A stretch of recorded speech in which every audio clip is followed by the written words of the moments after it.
আমাকে আপনাকে যদি এই খাবারগুলো দেয়া হয় আমরা কখনোই ফেলবো না, কিন্তু যদি এই খাবারটা দেয়া হয় তখন কি আপনি খুব শখ করে খেতে পারবেন? আমাদের আশেপাশের ম্যাক্সিমাম মানুষই পটল অথবা যে কোনো সবজিকে একটু অ্যাভয়েড করে চলে। পছন্দ না করার বেশ কিছু কারণও আছে। পটলের চেহারা আর এর ভিতরের বীজটা আমার ছোটবেলায়ও অনেক বেশি বিরক্ত লাগতো, কিন্তু এই অভক্তিটা দূর করার অনেক সুন্দর একটা মাধ্যমও আছে। এর স্বাদটা এত বাড়িয়ে দেওয়া যাবে যাতে করে পটলের বীজ থাকার কথা আমরা ভুলেই যাব।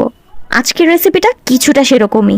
পটলগুলোকে সুন্দর করে ছিলে তারপরে এইরকম ভাবে কেটে নিতে হবে, ঠিক যেমনটা স্ক্রিনে দেখতে পাচ্ছেন ঠিক সেরকম ভাবেই, আর লুকটা হবে এরকম।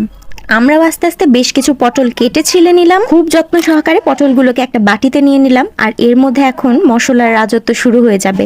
আস্তে আস্তে লবণ, হলুদ, মরিচ, ধনিয়া গুঁড়া দিয়ে খুব সুন্দর করে মাখিয়ে নিলেই হবে। মশলাগুলো যাতে পটলকে আঁকড়ে ধরে রাখে এর জন্য মূলত পটলের গায়ে এরকম দাগ কেটেছিলাম। আর তার